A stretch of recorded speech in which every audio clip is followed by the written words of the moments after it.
Shalom Alehem, berjumpa kembali dengan kanal Sabda Utama yang berisikan midras atau pengajaran, renungan, khotbah. Adapun midras kali ini mengambil judul Ilmu Kegagalan. Bacaan rujukan terambil dari Amsal 24 ayat yang ke-10. Saya bacakan demikian. Jika engkau tawar hati pada masa kesesakan, kecillah kekuatanmu. Belum lama ini saya menyaksikan tayangan berjudul MasterChef Australia. Setelah sekian episode bergulir, akhirnya bermuara pada Grand Final belum lama ini. Yang di Grand Final MasterChef Australia 2022 ini akhirnya mempertemukan Sarah dengan Billy McKay. Billy McKay ini adalah pemenang MasterChef Australia 2015. Dan kali ini ia menjadi pemenang yang pertama 2 kali menjadi seorang pemenang di MasterChef Australia, mengalahkan Sarah. Yang menarik dari Billy McKay ini ketika ia berkompetisi dengan Sarah. Di putaran pertama, ia kalah 5 poin. Karena apa yang dia sajikan kurang memuaskan juri yang menilainya. Tetapi Billy McKay yang sudah berpengalaman menghadapi tekanan demi tekanan ketika di session-session berikutnya, ia berhasil mengejar ketertinggalan itu. Bahkan cenderung nekat karena dalam waktu yang pendek ia harus mengubah 2 kali sajiannya. Yang akhirnya ia berhasil mengalami kemenangan, mengalahkan Sarah. Dan yang menarik adalah ketika ia berada dalam situasi yang tertekan, ia selalu berulang kali melihat skor yang dipampang di atas, yaitu antara 51 dengan 56. Sehingga ini biasanya akan mengintimidasi seseorang, tetapi justru bagi Billy ini menjadi motivasi yang memicu dia untuk bisa mengejar skor tersebut. Ini berbeda dengan pengalaman di tahun 2020 ketika Larissa mengalahkan Tessa. Larissa yang sempat kalah duluan dengan Tessa, ia melihat trofi untuk memotivasi kemenangannya. Tetapi Billy bukan melihat trofi, tetapi melihat skor dirinya yang tertinggal 5 poin dari lawannya. Sehingga itu memotivasi dia dari kegagalan berangkat untuk mengalami keberhasilan. Dari kegagalan mengubah menjadi keberhasilan dirinya sebagai juara MasterChef 2022. Apa yang bisa kita ambil dari apa yang saya sampaikan pada kesempatan kali ini dengan mengambil contoh dari tayangan MasterChef 2022 ini?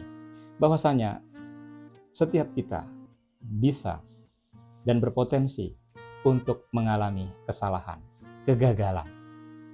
Sehingga itu bisa membuat kita menjadi lemah dan berputus asa.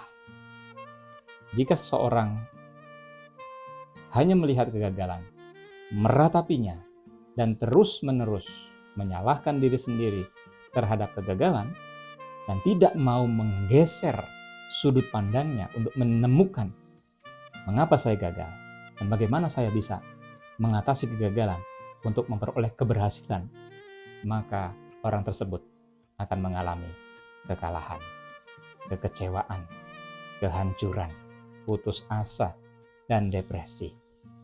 Sebaliknya, jika orang tersebut bukan memfokuskan pada kegagalan, tetapi melampaui itu dan berusaha untuk memperoleh keberhasilan dan belajar dari kegagalan, maka ia akan keluar sebagai pemenang. Dalam bahasa Jepang, ada istilah yang namanya Shipaigaku. Shipaigaku. Mudah-mudahan saya tidak keliru mengejanya ya, Shipaigaku. Ini kalau diterjemahkan disebut dengan ilmu kegagalan. Istilah ini diperkenalkan oleh seorang kolumnis namanya Takashi Tachibana. Tapi Takashi Tachibana ini bukan penemunya. Ia hanya mempopulerkan saja karena ia adalah seorang kolumnis. Penemu istilah ini penggagas istilah ini yang membukukannya adalah seorang pengajar di The University of Tokyo, namanya Yotaro Hatamura. Yotaro Hatamura, dia adalah seorang profesor di bidang teknik yang sering mengajar desain mesin kepada mahasiswa-mahasiswanya. Tetapi setiap dia mengajar, mahasiswa-mahasiswanya merasa kurang tertarik dengan apa yang disampaikan. Tapi ketika mengulas sebuah hal-hal yang gagal, desain-desain yang keliru, teknik yang salah, belajar dari mana kesalahan ini berasal dan bagaimana memperbaikinya, mahasiswanya menjadi tertarik. Maka Yotaro Hatamura ini akhirnya mengistilahkan untuk belajar dari kegagalan, ilmu tentang kegagalan yang dia istilahkan dengan Shipai Gaku. Dan ini dipopulerkan oleh Takashi Tachibana. Yang menariknya adalah Yotaro Hatamura ini juga bukan hanya memunculkan istilah ilmu kegagalan, tetapi ia juga mendirikan sebuah asosiasi untuk mempelajari kegagalan, namanya Association for the Study of Failure. Jadi sebuah asosiasi untuk mengetahui kegagalan. Ya, lucu ya, tetapi juga menarik di situ. Bukan hanya dibuat menjadi sebuah asosiasi, bahkan dia membuat sebuah database, ya, database pengetahuan hal-hal apa yang gagal, tapi di bidang teknik tentunya ya. Diistilahkan dengan Failure Knowledge Database. Nah, akhirnya istilah Shipai Gaku ini nanti dikembangkan bukannya di dunia mesin, di keilmuan-keilmuan yang lain, termasuk di bidang kehidupan keseharian, psikologi, dan sebagainya. Nah, berbicara tentang kegagalan tadi, kembali ke awal, bahwa misalnya kegagalan ini adalah sebuah keberhasilan yang tertunda. Jika seseorang tersandera oleh kegagalan, sekali gagal, lalu ia enggan untuk bangkit, sekali gagal, dia tersandera dan takut untuk memulai kembali yang baru, maka ia tidak akan mengalami kemajuan. Dari ilustrasi yang pertama saja kita melihat kegagalan yang dialami Billy tidak membuat dia menyerah, tapi berhasil mengalami kemenangan di ronde yang kedua dengan ketenangan yang dimilikinya. Skor yang ia lihat bukan mengintimidasi dia, tetapi memotivasi dia untuk mengalami kemenangan. Nah, bacaan yang kita ambil tadi di awal, yaitu dari Amsal 24 ayat yang 10, berbicara hitrapita bayom sara. Apabila engkau tawar hati di masa yang sempit, sesak, ya. Sar ko heka, maka kekuatanmu juga menjadi kecil. Ini kalimat pendek, tetapi mengandung pengajaran yang mendalam. Bahwasanya setiap kita kerap menjumpai berbagai situasi yang disebut dengan yom sara, masa kesesakan. Baik itu sakit penyakit, baik itu kesulitan ekonomi, baik itu kegagalan untuk menjadi juara, baik itu kegagalan untuk memperoleh impian sekolah di tempat tertentu yang kita inginkan, ya, dan kegagalan-kegagalan lainnya. Tetapi ingat, bahwasanya kita jangan hanya berhenti di momen kegagalan itu, karena itu baru koma. Kalau kita hanya berhenti di kegagalan dan menyimpulkan seluruh kehidupan kita telah selesai, celakalah kita. Tetapi itu baru koma, karena kelanjutannya adalah kecil kekuatanmu. Jadi, kalau kita terfokus kepada persoalan kegagalan, membuat kita sedih dan depresi, mutung, maka kita menjadi kecil kekuatan kita untuk bangkit.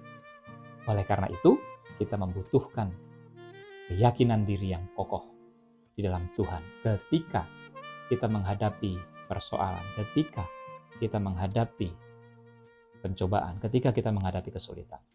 Jangan lihat kesulitannya, kesalahannya, kegagalannya, tapi kita harus melihat yang lebih besar dari kesulitan kita, kegagalan kita, yaitu Tuhan, Bapa Surgawi, di dalam Yesus Kristus, Yesus Sang Mesias, Juru Selamat kita, supaya kita beroleh kekuatan baru yang akan membuat kita kembali bangun dari kegagalan dan mengatasi kegagalan serta menjadi pemenang. Amsal 24 ayat yang ke-16 juga menuliskan, sebab 7 kali orang benar jatuh, maka akan bangkit kembali, tetapi orang fasik akan tersandung dalam kejahatan. Mari sebagai anak-anak Tuhan, umat-umat Kristiani, kita semua berpotensi untuk gagal, keliru, mengalami sejumlah kesalahan. Tapi jangan berhenti di situ. Jangan meratapi kegagalan dan kesalahan, karena itu akan memperkecil kekuatan kita untuk bangkit, bangun mengatasi persoalan. Kumpulkan kembali kekuatan kita, lihat yang lebih besar dari segala kegagalan dan kesalahan kita, yaitu Tuhan yang hidup. Biarlah kita mendapat kekuatannya untuk mengatasi persoalan-persoalan yang harus kita hadapi dan selesaikan. Demikian firman Tuhan dan renungan pada kesempatan kali ini. Berbahagialah setiap kita yang mendengar, merenungkan dan melakukan sabda Tuhan.